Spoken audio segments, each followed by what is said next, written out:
Hey everyone, welcome to the episode of Chitika, the RAG magazine, your go-to place for AI-driven scoops and discussion. I'm your host Bipul, a tech enthusiast and digital marketer with a keen interest in retrieval-augmented generation. Today I'm joining my phenomenal guest Wendy Alexander, who is not only a seasoned resume writer and LinkedIn consultant, but also a midlife career coach. Wendy, thank you for joining us today. Oh, thank you for having me, Bipul. It's wonderful to be here. So, Wendy, you have an impressive background as an hiring manager for tech industry. What led you to transition into helping people with their resumes, LinkedIn profiles, and overall career strategies? Well, one of the things I noticed when I was hiring, and I was mostly hiring in the technology space, I noticed that a lot of what you would call techies, we used to call them techies, so Yeah. people with specific technical skills really struggled to position themselves on their resumes and on their LinkedIn. They were so good at tech language and tech-driven tasks, but when it came to positioning themselves on LinkedIn and in their resumes, they struggled.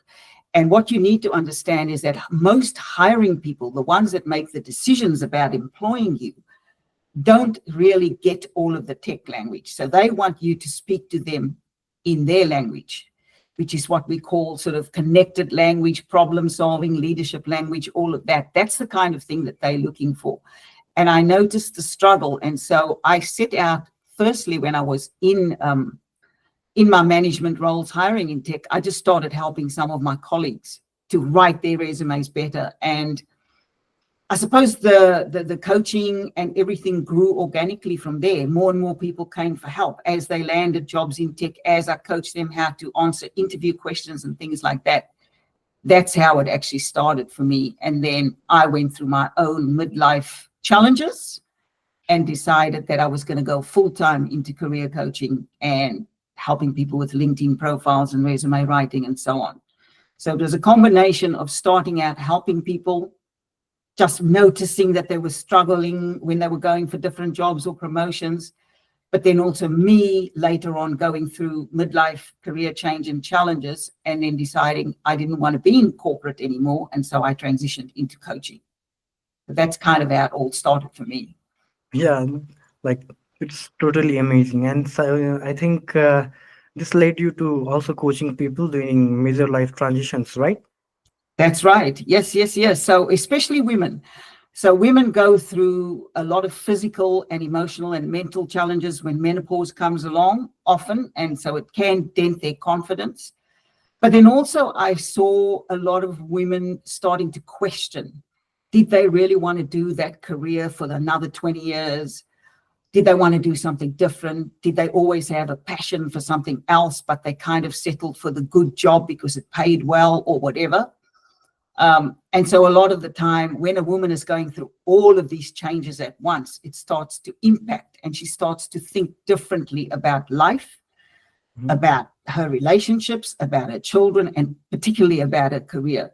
And one of the Mhm. key things that drives these changes is that women tend to go through a lot of stress because Mhm. their body is going through so much change. They go through a lot of stress and they start to think about careers Yeah. that will be less stressful for them. So Mhm. that's often when they want to make the change. But as I said, often there's this confidence issue going on. And so they don't know where to start. And that's a lot of what I do is I help women to dig into their little stories and their professional life and figure out what are the great gifts that they have and the great talents that they could potentially transition into a new career that's maybe less stressful, that's maybe a lot more joyful, that makes them want to jump out of bed on a Monday morning, Yeah. So that's the kind of thing that's all about, midlife. But I do work with men. I don't exclusively work with women, but a lot of my programs in the last year or so, I would say, have been more designed towards helping women in midlife.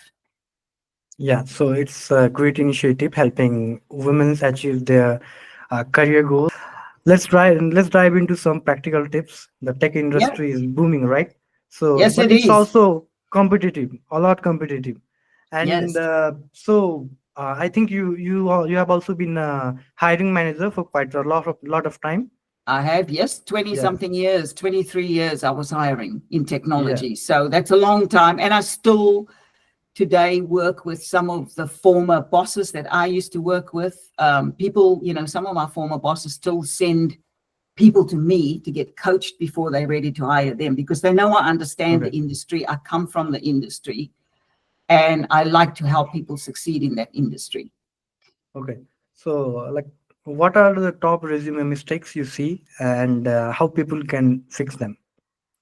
Okay, so I'd say one of the top resume mistakes I see, especially from people who are more technically minded, is they tend to focus on tech jargon, which, as I Mhm. said, a lot of hiring people don't understand. So you need to speak in the language of the person that's going to give you the job. And most of the time, the person that's going to give you the job is mid-level management, C-suite management, executive management. They're the ones that's going to make the decision around you getting that job. So you need to speak in their language, and they Yeah, don't understand tech jargon. So one of the first mistakes I see is people use a lot of tech jargon, words that most people won't understand, but only they understand because they're in that technology space. The other mistake I see people do is they focus very much on the tasks that they did or the responsibilities that they've had in their roles. And they don't give any context around how they achieved. What did they actually achieve in the role? How did they contribute in the role? How did their contribution make something better for someone else? Whether it was better revenue margins, better processes, better teams, ways of performing for the team and things like. People don't focus on achievements. They focus on tasks and responsibilities. And in today's hiring market, that's considered boring and it's considered a waste of time because most hiring people you'll see, they know what a project manager does. They know what an AI data analyst does. They don't want you to tell them that again in the resume. They want you to tell them how you did your role so well that these are the achievements, these are the okay, benefits that you created. And so that's some of the mistakes I see on resumes. And I work with people to change that. It's like the focus needs to change to achievements and to speaking in the language of the hiring person. okay. So, I think there is a lot of competition on LinkedIn. Everyone is Yes. trying to stand out. And so, on LinkedIn, how do we make our profile stand out? Like, uh, what are the key things a recruitment or hiring manager is looking? Okay. So first thing is your headline. Most people will say project manager or Okay. business analyst or CEO. Well, that Mhm. doesn't exactly stand out to a recruiter or to a hiring person. So I always say to people, LinkedIn gives you your 220 characters to write a compelling headline. So make sure you write a headline that says how you help. So you could say something like, if you're a project manager, you can say, project manager who delivers high priority projects on time and to budget, something like that, because that tells someone in just that short sentence that you are very good at delivering on time, that you're very good at delivering on budget or under budget. So add something to the headline. Don't just put a title headline, right? Because that's not going to tell a recruiter why they would want to hire you or why they would want to interview you. So if you, the type of project manager or the business analyst or the AI analyst that, for example, if you're an AI analyst and you're very good at generating data to help decision makers make important decisions for the company, then use that type of thing in your headline. Tell them why you're good at what you are, rather than just putting a title. So that's number one. Stand out in your headline. Number two, I know it doesn't seem important to a lot of people, but it is. Have a decent profile picture. There's lots of profiles on LinkedIn that don't even have a picture. Now, here's the thing that I've seen. People will go past that picture because human beings want to connect to human beings and they want to see your face and they want to see that you're reasonably friendly and that you have taken pride in your appearance. So yes, you're going to have your headshot maybe up to your shoulders, but Yeah. have your face looking front onto the camera. Try and make connection with the camera through your eyes like I'm doing now, Yeah. right? Because people want to see the connection through your face. People relate to humans. Even if you're coming in the technology space, they don't expect you to be what I call a professional robot. Don't be a robot in your career. Be a human being with your intelligence, with your skills, with your experience, and let that show in your profile picture. The other tip is have a strong about section and write it in a story conversational narrative. A lot of people write their profile in the third person. So for example, they might go, Wendy is an esteemed career coach. Most people know that we write our own profiles. So be genuine. Write it in the first person.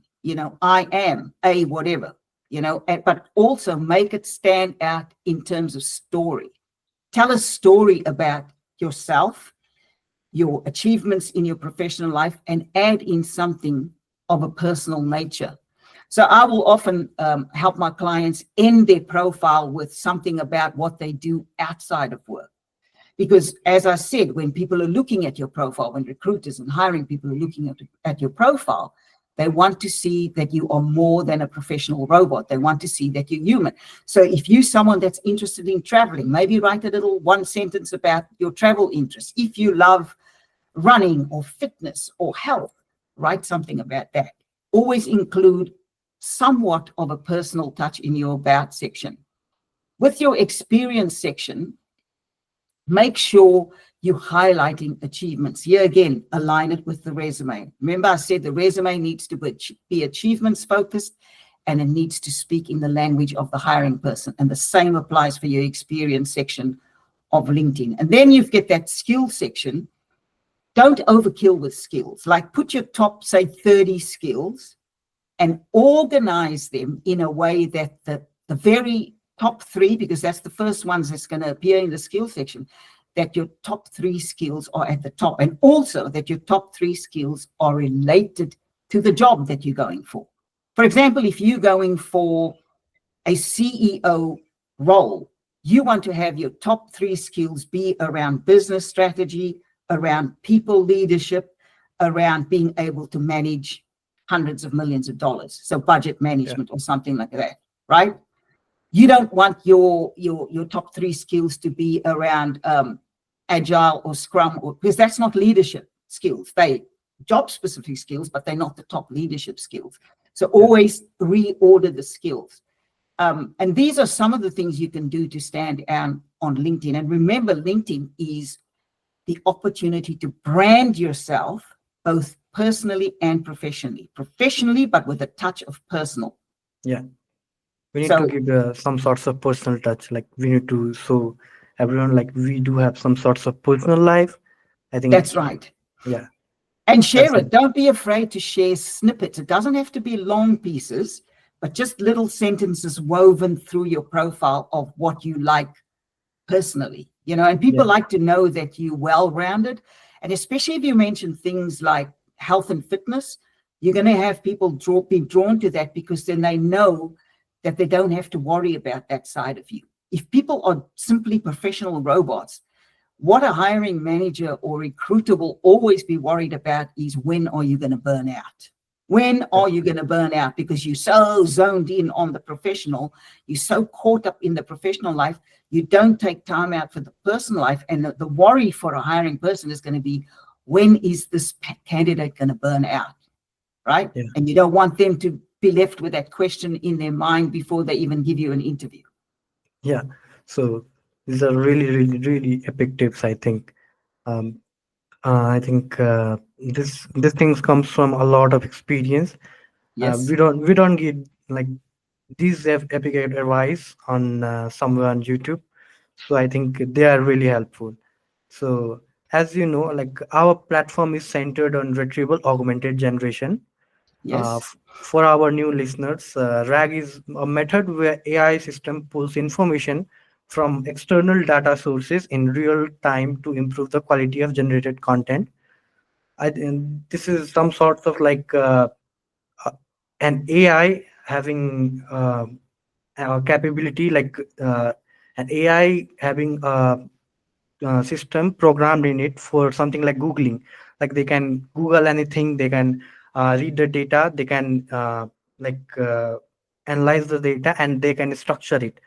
Like if you go and ask a rag, like a AI which have a rag implemented to it, um, AI can give you just a simple results. Like if you go and ask something about business coaches, and the AI will just tell you like the business coach is this, and it will just give you an overview.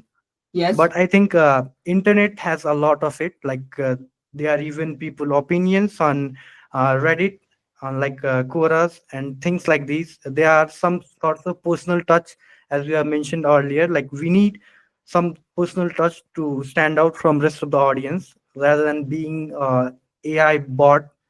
Yes. So that what's rag do. Like uh, we also have a system like if we can implement rag to any AI system, it gives some sorts of human touch or personal touch to our AI results. So I think this is going to change a lot of job careers and opportunity in future, since uh, like everyone is discussing AI is going to take over jobs, right? So Wendy, how do you see AI and rag shaping the tech job market? So, look, I think we've all seen over the years. I mean, remember when the internet first came in, everybody was terrified of it, right? Yeah, Oh, what's going to happen? And now we've got AI coming through. So there's always been a initial reaction of fear to it, people thinking, oh, it's going to replace jobs. But all of us have seen over the years, it doesn't matter what new technology has come in. yeah, Yes, initially there seems to be a streamlining going on, and maybe some jobs have been replaced, but then always there's been opportunity as well that comes yeah, with that. So there always has been then opportunity for people to research. Now in AI, there's opportunity for people to train the AI. So that's yeah, new jobs emerging, right? Because one thing people need to remember is that AI still requires human input. If it yeah, is going to think like a human, if it is going to present information like a human would, for example, if you used AI to generate a resume, right? yeah, And you didn't have an AI that was properly human trained, you're going to get a very regimented response. And I have seen those. yeah, I have had clients use AI, go for a job interview or go and put their resume forward to a company, and the companies come back immediately and said, I can tell that's an AI generated resume. Why? Because it doesn't speak properly in the human language. The language is too stilted, it's too professional, it's too yeah, rigid. And so, what I want people to understand is that there is always opportunity as technology emerges, and that the same applies to AI. There's always new opportunities that come with that. So, don't be afraid of it. I myself, I will be honest and say, I myself was resistant when AI was first emerging. I was like, I thought, oh my God, nobody's going to need a resume writer and a career coach anymore because yeah, AI is going to do it for them. What I saw is that no, AI still needs the human input. And when I yeah, started getting feedback from clients who, first of all, went off in the way of AI, then they came back and said, I didn't get the job or I didn't get the interview because the hiring manager told me that my resume read like an AI generated resume. And so they couldn't yeah, relate to it. So then I realized, no, there's still opportunity for me to help people from that human space. And because I know the language that hiring people are looking for, because I was one myself, I yeah, was able to then switch. So I've adapted through AI myself, and I use AI when I produce contents, when I write books around Korean. I use AI to help me with ideas, but yeah, then I structure it in my human language. You always go back, and this is the thing people need to remember: it's always going to need the human touch, and so don't be yeah, afraid of it. Don't be afraid of it. It's a good thing. It helps us structure ideas. It helps us get information. We the ones that are responsible for training it. So there'll be other jobs in training the AI that will emerge. And if you get yeah, across that and you do even a simple course in AI, you're going to yeah, be ahead of the curve, right? It's not something to yeah. fear. So yeah, this is like my personal view. Like what I believe, AI is not going to replace our job. Someone No. knowing AI is going to definitely replace our job, because like Yeah. in before times, if we have to do a certain piece of research, like we need some sort of data, we need to go on Google, go through lots of web pages, scrap out that sort of data. So I think AI is here to save our time. That's Yes. what it's going like. It's here to give us the best result, and it's saving our time. Like before, the task which needed around 10 hours a job, like we can leverage AI and we can use it to do that same task in, I think, less than an hour. Yes. Yeah, I agree that's with you. yeah, I write articles for LinkedIn and I do videos, yeah, and it used to take me ages to do those. yeah, Now I put the idea into AI and I ask it to generate some things. Sometimes it just generates 3 or 4 bullet points. yeah, And then I look at those bullet points and I go, that one's not relevant to what I'm trying to talk about. So then I yeah, restructure or I feed it back in. But what it does is it gives me the ideas, and then I get on the video and I start speaking to those ideas. And it's saved me heaps of time just to yeah, have it help me with the idea generation. It's fantastic for that. And yeah, it definitely is a time saver. I was someone who was quite fearful and resistant initially when it first came through, but now I can't even imagine my life without using the tools to help me generate, because I'm a very busy person. And so when yeah, I have to write my articles and things, I'm like, oh my goodness, I've got so many hours in the day. I've got to coach these many clients. I've got to write this stuff, because I like to give a lot of free tips and information on LinkedIn, but it was becoming quite time consuming to do that. Now yeah, I use the AI to help me with ideas, and then I just turn the camera on and I start talking, and the ideas are there in front of me, couple of bullet points, and I'm speaking to those. And the yeah, ones that aren't relevant, you as the person are still responsible for the final output, yeah, right? So they might generate 5 ideas, and 2 of them I might look at and go, no, that doesn't work with the topic I'm trying to talk about. So I'll just get rid of them and yeah. only talk to the 3. So we in the end are still responsible for the final work that we do and use. But it's very time saving, and it's a very, very useful tool. Yeah, that's what I personally think, because um, what I believe, like certain AI. Let's talk about Chat GPT. It's Yeah. really nice tool. Like it's a LLM, large language model, but Yeah. it can only give us the results based on data it's feeded with, right? So I think the LLMs are always limited. I think, yeah, Yeah. that's what creating a confusion. Like we need to, like recently you said me, like if we generate use AI to generate a content, and we look at like this is something which is not relevant to our article, and Mm. we need to give it a human touch. Yep. And here where the, like exactly this is where the rag comes, right? Like That's rag right. is something which integrates human, like it's something which integrates human brain with AI. Like AI Yes. has that power to um, know the content better. Like the AI models can analyze the content, and it can generate more results, more like more well. Like AI, something like chat gpt or perplexity can only gives us a result which they are embedded on their vector database. But I think rag included chatbots have a lot more to do. Like they can give us more efficient and more better results. I think that's what new revolution, like that's what a new change in AI is going to bring a lot of changes in job market today. That's what I am assuming, because uh, the AI has been increasing, like improving day by day. Yes, It's it been, is. yeah, it's been improving. Like it, like previously, if someone who have used ChatGPT a lot, like they can analyze from 2 years back when it was, I think, launched, the Yes. results. Yeah, that time the result they gave us, and currently they have launched the models like O1 and 4 mini. They are Yeah. like really, really, really advanced. Yes. So I Yes. think um, I'm using 4. I use 4.0. yeah, And what I've noticed, the more I use it, the more it starts to speak in my language. yeah. Right. So So now the articles, a lot of the time when I ask it for an idea on an article, it starts to write in the way I would speak. And that's Yeah. amazing to me, because that's even more of a time saving, where I'm like, wow, it's now starting to use the type of words that I would use, starting to speak in that kind of conversational tone. Because before, it would generate the idea, and then I'd have to do a lot of editing, not heaps, but quite a bit of editing for it to Yeah. speak in my language. Yeah. But now, because I've used it so much, I've probably used it for the last 18 months.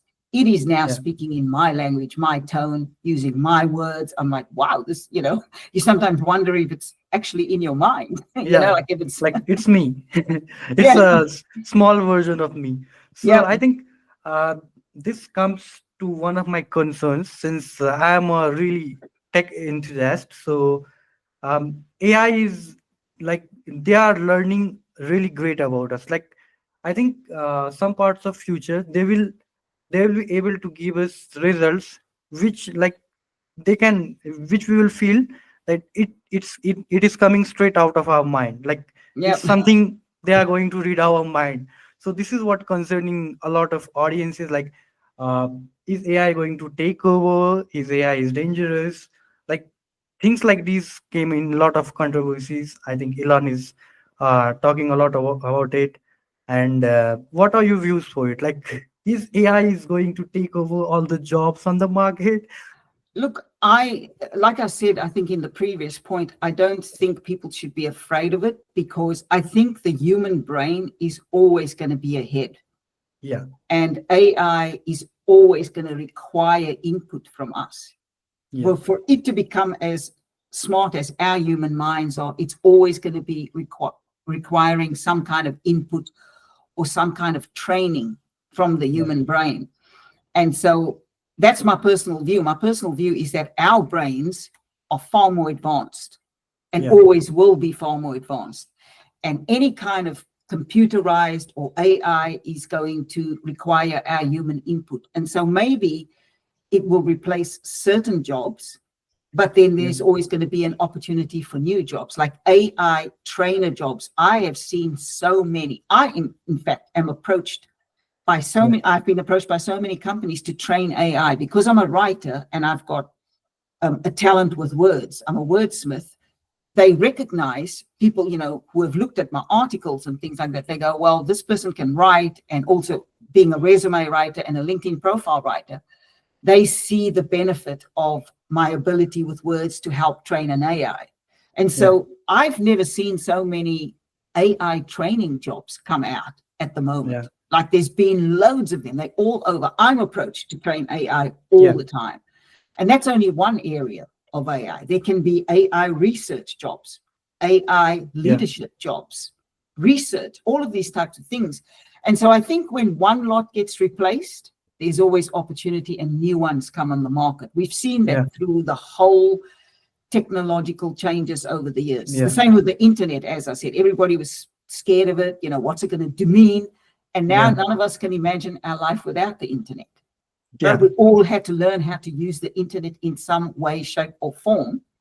Yeah. So my advice to people is get across the AI, embrace it rather Okay. than fear it. Embrace it and learn about it, because the people who know AI or who have some knowledge of AI, they're the ones that are going to get the good jobs in the future. Yeah. I think this is what job recruiters are looking for. They want someone. Previously, they want someone skilled in that particular like job position. Now Yes. they know AI is here. We are Yeah. going to get a lot of like people can be more productive nowadays due to AI, and they are Yes. and recruiters are looking more of a person who is skilled in AI, and rather than only skilled for that particular job. I think and that's how job market is evolving right now. Absolutely. Absolutely. I mean, hiring people they don't only want you to come into their role with the project management skills or Yeah. business analyst skills. They Yeah. want you to be able to know something about the AI so that Yeah. you can use those skills in your day-to-day job. Yeah. Just we makes need things faster and more efficient. yeah, we need to leverage AI in our day-to-day jobs to be more productive. So Absolutely. Yeah, so recently Mark Zuckerberg discussed on Joe Rogan podcast that they are and other companies are working on AI infrastructures and models that could potentially replace human engineers for coding tasks, and that's a big statement, I think. What's your take on that, Wendy? Well, I mean, I think it goes back to the point I made before, is that yes, AI is going to replace certain jobs, Yeah, right? So they may replace certain coding jobs, but they're also going to open up opportunities, you know, research AI jobs, training AI jobs, strategy AI jobs. All of those are going to be emerging from the new AI. And so, and we've seen it in history where one lot has been replaced, something new always emerges. yeah, So if you a person that's very good at noticing the trends and following the trends, my yeah, recommendation is get across some good AI courses, yeah, even basic AI courses, so you understand how it works, you understand how it can make you more efficient in your job, and also be ready for the opportunities when the new AI roles start to emerge. yeah, Because with new roles that emerge, we always have seen it in technology, there's also new good money that emerges around yeah, those roles. And people get really well paid for roles where other people don't have the skill. So make sure you're ahead of the curve, get the skill, and, if you have even a premium membership on LinkedIn, there's a lot of training under that premium membership. I've done a lot of yeah, I've started to train in AI myself, mostly because I'm super curious about it. yeah, And yes, I do use it in my writing and things like that, but I'm really interested. I'm like, wow, this is a new thing. Let me know about it.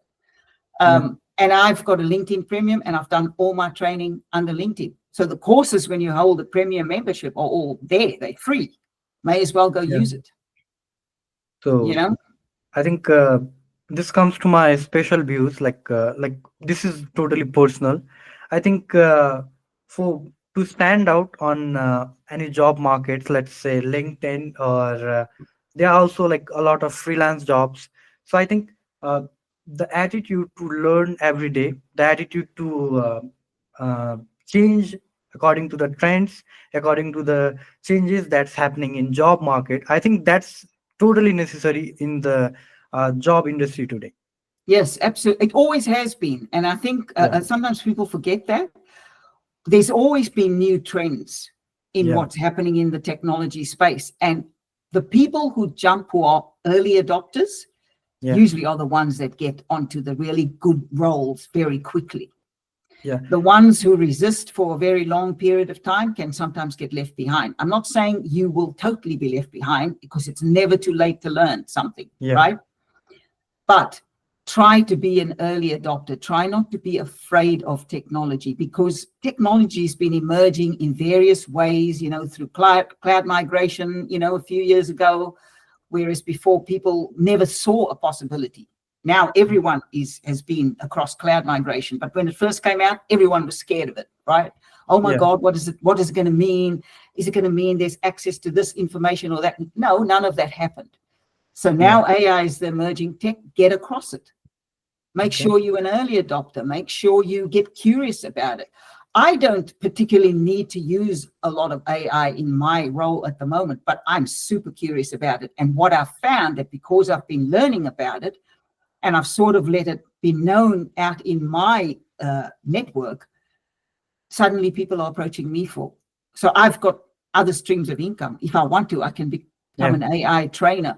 I've yeah, started looking at that because I'm like, wow, there's just more possibility opening up for me. Whether I'll take advantage of that or not, I don't know, because right now I'm super busy. yeah, So I don't necessarily have the time or the headspace, but it's there for me. And I am learning about it. yeah, I am doing a course, currently a Microsoft certified course in AI, generative AI. yeah, Why not? May as well learn. And so I yeah, encourage other people to do the same. And I'm in my late 50s, so it's never too late to learn, right? People go, oh, but yeah, I'm 40 or 50 or 40. I don't want, no, always be curious and always be a continuous learner, because the continuous learners are the ones that get the opportunities. yeah. So that's aligned perfectly with evolution of AI jobs. Currently, we are seeing new roles like prompt engineer, ethical AI officer come up. So, Wendy, how should candidates position themselves for these emerging AI roles? Well, you're not going to be able to go for the roles if you don't know anything about it. Yeah, So find a way to learn about it. And maybe you start on YouTube. Maybe you simply get curious on YouTube about AI and go and look at a couple of videos. But if you're serious about landing a role in AI or in the emerging technology roles, then yeah, you need to take some kind of certification. I would encourage people to do that. And as I said in a previous point, one of the easiest ways to do that is through LinkedIn Learning. LinkedIn Learning has yeah, got some amazing courses on there, and investing in a premier like membership is going to give you access to all that learning. And, you know, we all know that if you're investing in things around your career and learning and you work well with your accountant, there's tax write-offs there as well. So it's a win-win type of situation. Use yeah, what's available to you to advance your learning, yeah, because you're not going to be able to compete in a job market if you have no skills in the area at all. You do need to know something about it. You need to have some curiosity about it and at least have some basic training around it. yeah. So, let's like Wendy, your new book, Internal Uprising, is all about taking charge of your life during menopause or to rediscover purpose. That's a unique angle in career world. What inspired Yeah. you to write it? Well, truthfully, I went through a very difficult time as I came up to that midlife change. And one of the things I noticed was that I was getting very dissatisfied in corporate. I wanted to go, I was very stressed, number one, because the body was going through a lot of change. I wasn't having enough sleep, things like that. So it was affecting, you know, the way I felt in the role. I was still performing quite well, but when I came home, I was exhausted and stressed out. And I was like, I don't want to live my life so stressed out, you know. And Yeah, so I started to look at what I could do. What I recognized was that I had already been helping people in their career space, yeah, just people that reported to me or colleagues who were trying to go for better roles or promotions or even roles in new companies. I was already helping people with that.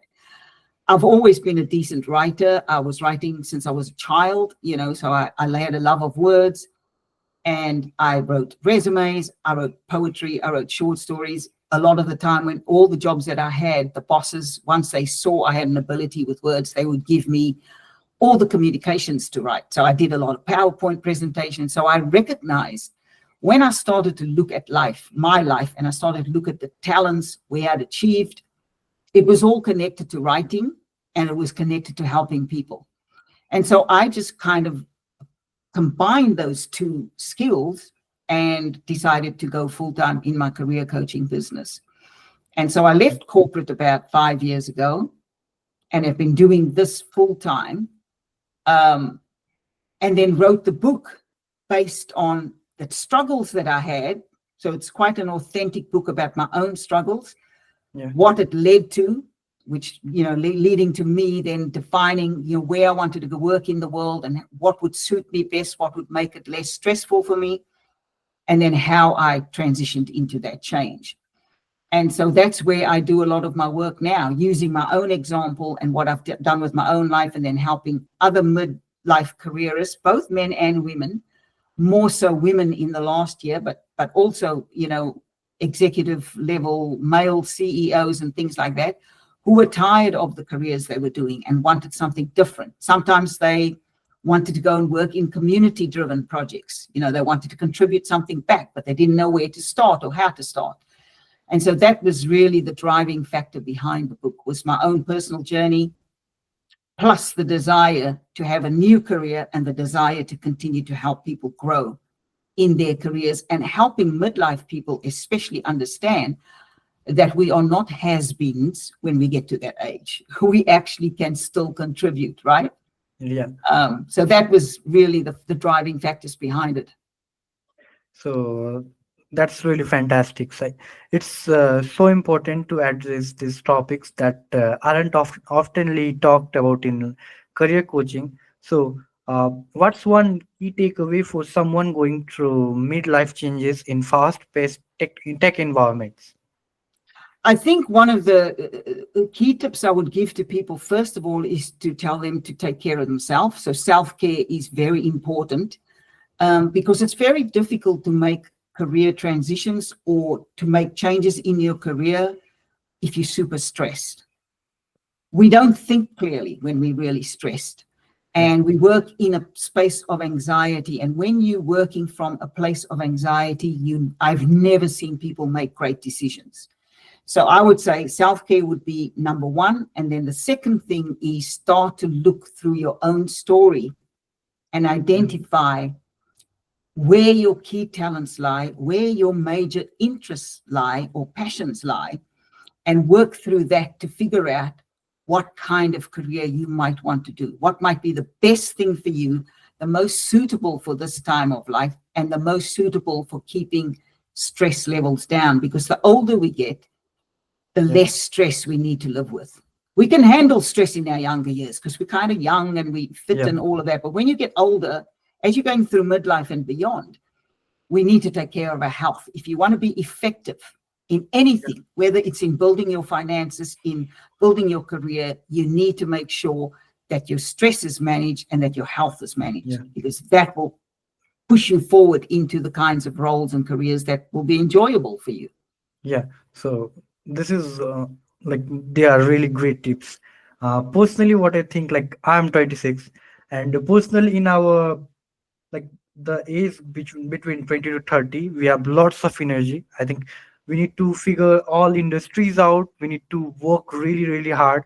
Personally, what I believe for the age between 20 to 30s, I think there is very less balance between work and life. I think we need to explore really well. We need to learn a lot of things. We need to channel all our energy to our career goals, and like we need to learn a lot of things and be in a lot of industries, so uh, we can have like great goals. We can have a good success in our midlife. And I also have this plans, like when I cross 40, I think I'll be spending like most of my time with my family. I think that's what necessary. But like the age between 20 and 30, I think it's all about working hard, grinding every day, and learning every day, and giving our all in for our career. Yeah, I tend to agree with you. I think when you're younger, you've Yeah, got the energy. You don't necessarily have the restrictions of family and children yet.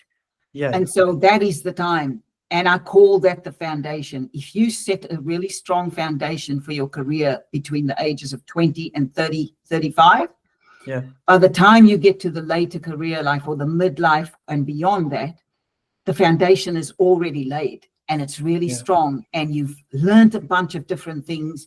You've potentially explored two or three different careers, so that by the time you get to that midlife and you go, you know what, I want decent time with my family. I yeah, want to be with my children, but I also want to have a great career. You put yourself in a better position to be able to negotiate for that yeah, when, if you've laid strong foundations. But if yeah, you have got weak foundations, right, you're going to have a struggle in those later years. And then those midlife years are going to be awful for you. I've seen yeah, it with a lot of people. They kind of partying hard in the yeah, 20s and the 20s and 30s, yeah, because when we're young, we think we're invincible. We think we're going to yeah, be able to do, we think we're going to have that energy forever, yeah, but you don't. The human body doesn't work that way. yeah, I certainly thought when I was 20s and the 30s, I thought I was going to be able to have this energy for the rest of my life. But the thing yeah, is, as midlife came upon me, I realized, oh, the body's changing, different things are yeah, happening with hormones and we don't have all the energy. And I needed a lot more sleep than I yeah, did in my 20s and 30s. And yeah, so these are the things I say to people, if you want to lay a great foundation, do it in your younger mm, years. yeah. We need So you're to, ready. yeah, we need to work or really, really hard, like to build a foundation so we can spend our life as we want on our midlife. I think That's that's right. what. Yeah, Absolutely. Yeah, midlife is when you want to spend time with the children, but yeah, also a lot of us, in my case as well, we have aging parents, and yeah, we have to help take care of them. So there's other responsibilities that come on in your life. yeah, And I, as much as I can, I want to be there for my parents. yeah, Until it's their time to move on in the world and pass on. You want to spend that quality time with them, and you're not going to be able to do that if you caught up in a career that has you working 12, 14, 15-hour days. That doesn't work, right? yeah, So yeah, in Australia we have a term, hard yakka. They go, do the hard yakka yeah. when you're younger and Okay. lay your foundations, and then by the time you get to the midlife stage, you've got solid foundations and you can choose the direction that you want to go. Yeah. So we two have some things in common. Like I also work for an Australian company, Okay. and yeah, I think Australians have got really nice work ethics. They are really serious for their works, and Yeah. I really love the work culture you have in Australia. I think I really loved it. Yeah, look, also, and Australia is very open to a lot of talent from all over the world. Yeah, We're one of the countries where there's loads and loads of people who come and study here, yeah, right? So you have people from Asia, you have people from Europe, you have people from the US, not as many from the US, but Europe, the UK, Southeast Asia. Our universities are a melting pot. They filled yeah, with talent from all over the world. And a lot of the time when people come and study here, they then apply to work here permanently. So we've yeah, got a very multicultural workforce in Australia, which means we've got diverse talent, which I think is great. yeah, I think that if you can have that in a country, you're going to get the best innovators, from yeah, all parts of the globe. And Australia is great for that. And Australia's culture is quite balanced as well. People will work hard, but they also know how to play hard. yeah, Like they like to, like Friday afternoons, people like to have a drink and talk to each other and have a social environment, So Australia is very good at that. We don't work so hard that there's no time for fun. That's not the Australian culture at all. yeah, The culture is about working hard, delivering your projects, but also every project I ever worked on in technology when I was hiring and working in the tech space, when we delivered the project, we had huge celebrations. People were out okay, celebrating. They were sharing the wins. The bosses threw big parties for the whole team. That is the culture. Work hard, but yeah, also play hard, and I think it's good. I mean, you do a lot less playing than the working, but that's okay. People understand that you're there to deliver. yeah, And also the team spirit is quite great. Yeah, people are curious about what other people bring to the table. So they'll always be having conversations and trying to pick the mind of their colleague, how do you do this and why do you do it like that and so on. It is a great culture. And I encourage, if people get an opportunity, to come and try it out, yeah. I wish I was in your company when you were. I think we would have a lots of fun there. Yeah, So absolutely. yeah, That's what it's all about, I think. And that's what when I said earlier about yeah, not just being a professional robot, you yeah, need to be a human being as well. yeah, You need to have that balance. We don't get work-life balance yeah, is a lie. It doesn't exist. We never yeah, get full work-life balance. But you have to have moments of good times and then moments of putting your head down and working hard and delivering, yeah. because if you don't deliver, then you don't have success. I think like we need to try to find and figure out how to enjoy in our work, how to enjoy our day-to-day tasks. Even Yeah, if it's really stressful, we need to find a way to enjoy it. I think that's what necessary in today's job market. absolutely. And I think one of the ways people can do it is back to what we spoke about earlier, but Paul, it's about being open to learning, Yeah, like with the AI and what's yeah, coming through technology now. Be curious about it. If you Yeah. work with someone who's really brilliant at AI and they sit, in the cubicle next to you at work, go and ask them about it. Yeah. Because here's the other, it's one way to get your own mind curious, but it's also a way to have conversation and break down barriers with your colleagues. Like one of the ways you can really build connection in the workforce is to get curious about what your colleagues are doing.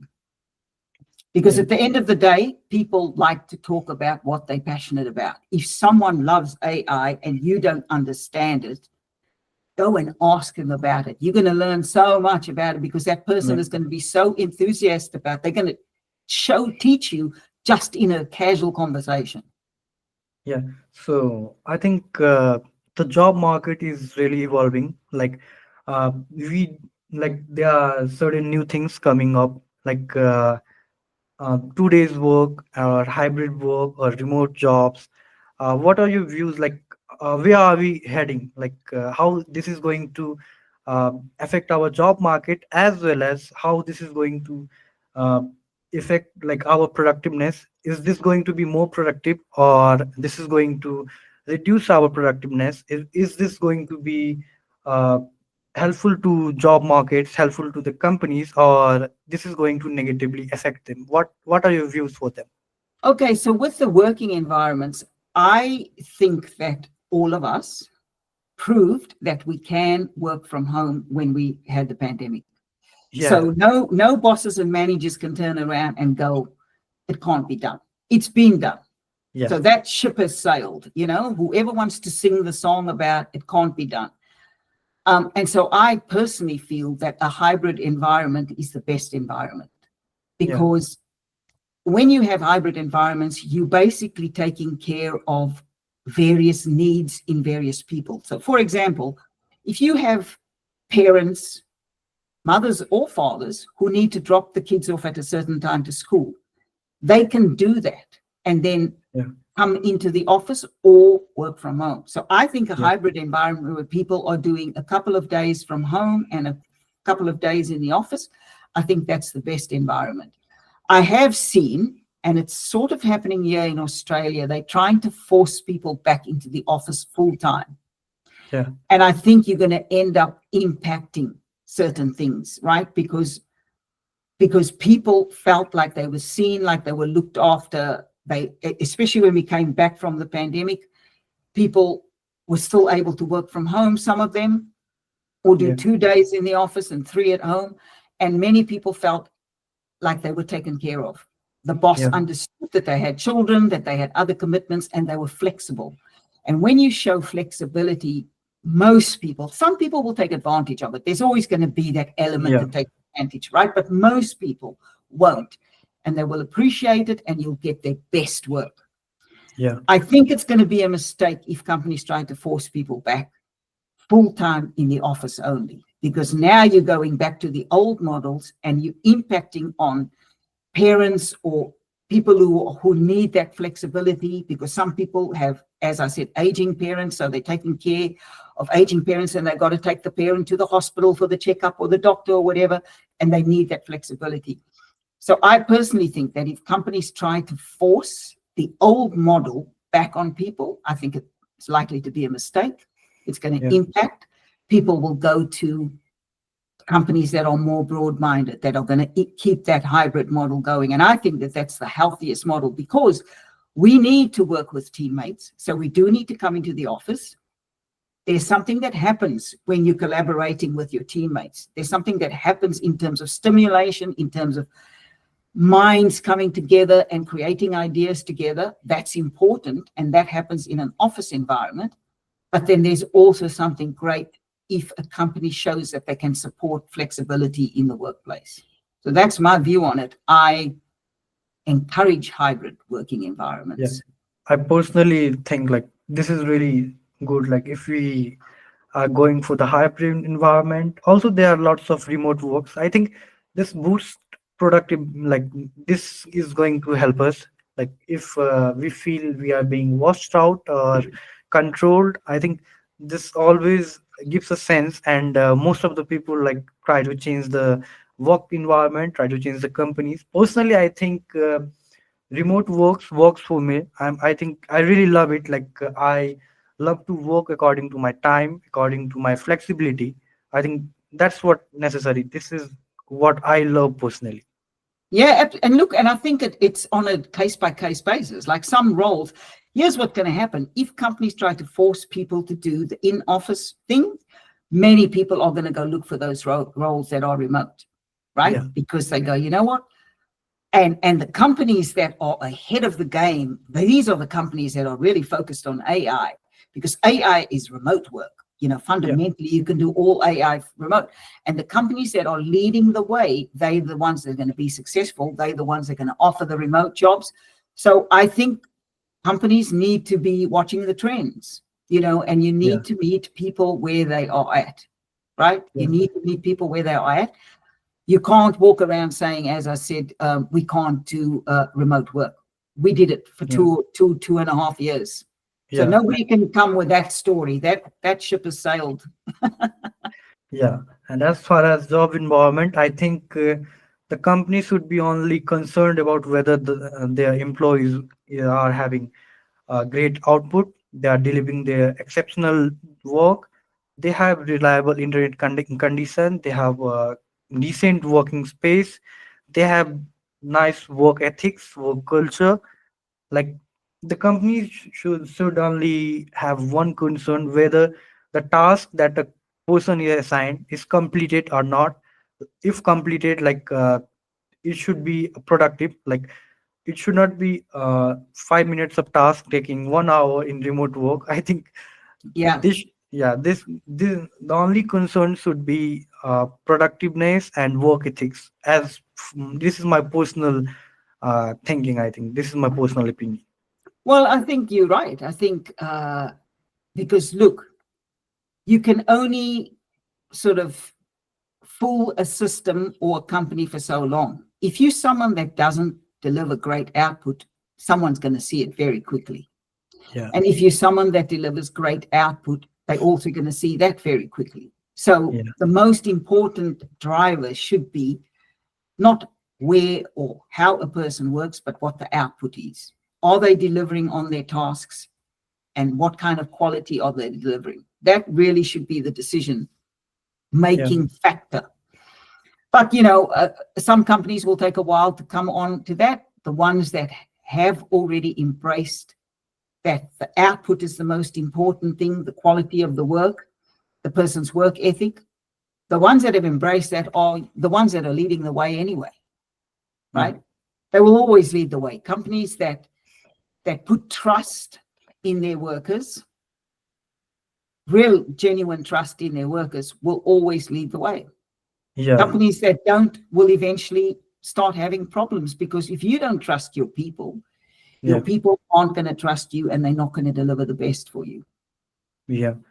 I think that's what necessary. People need, like, bosses need to trust their employees. So, as we wrap up, could you share a few quick wins for our listeners who might be job hunting or considering a career switch in tech? Okay, so if they looking at switching careers in tech, or even want to enter the tech space, your resume is really important. Yeah, Tailor the resume for every role that you apply for. And as yeah, I said, speak in the language of the hiring person. Do not yeah, fill your resume with a bunch of tech jargon that no one's going to understand, right? yeah, Speak in the language of that person. Optimize your LinkedIn profile. And I yeah, gave the on how to do that. Great yeah, headlines, a strong profile picture, a strong about section, well-balanced experience section, right? yeah, Upskill in AI. It yeah, is emerging, whether we like it or not. It is the emerging technology coming through. So get basics. And if you have to start at YouTube to get curious about it and learn the basic things about it, start there and then move from there into something that can potentially give you a certification. And network. yeah, Networking is super important. Most of the best roles that happen in technology, and certainly the ones that I experienced when I was in technology, happened through my network. yeah, I think I only interviewed for one or two jobs. And I Yeah. had a 23-year career in tech. Most of them happened through my network. People who just Yeah. call me and say, this project is going or that's happening. Are you interested?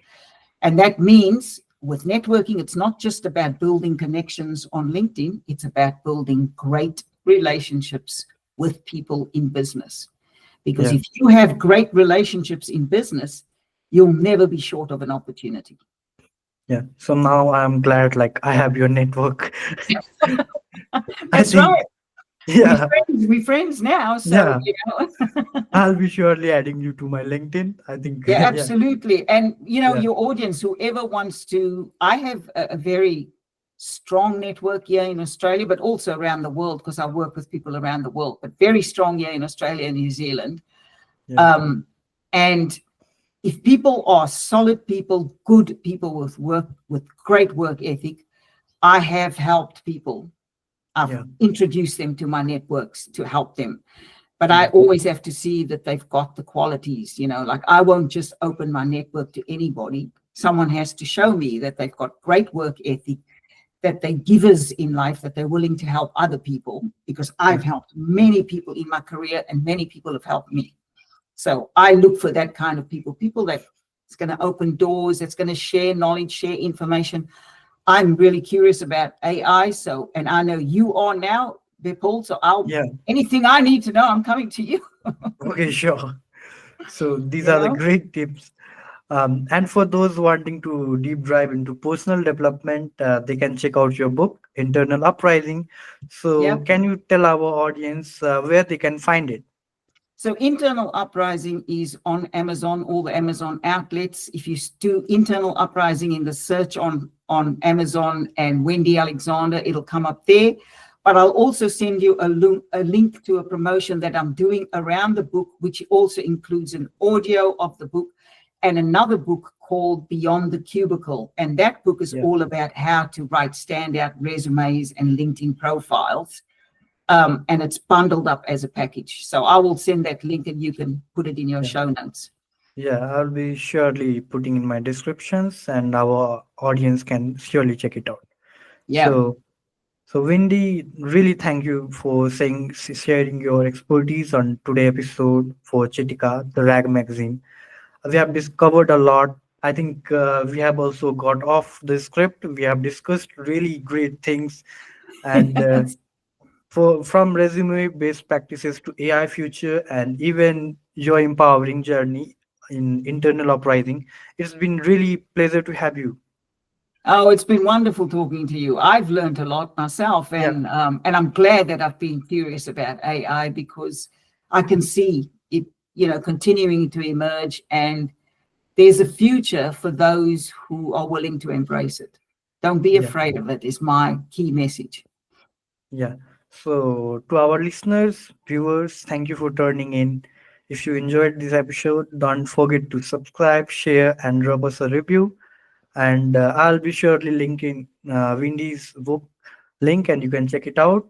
And remember, when it comes to AI, RAG, and your career, the future looks bright for those willing to adapt.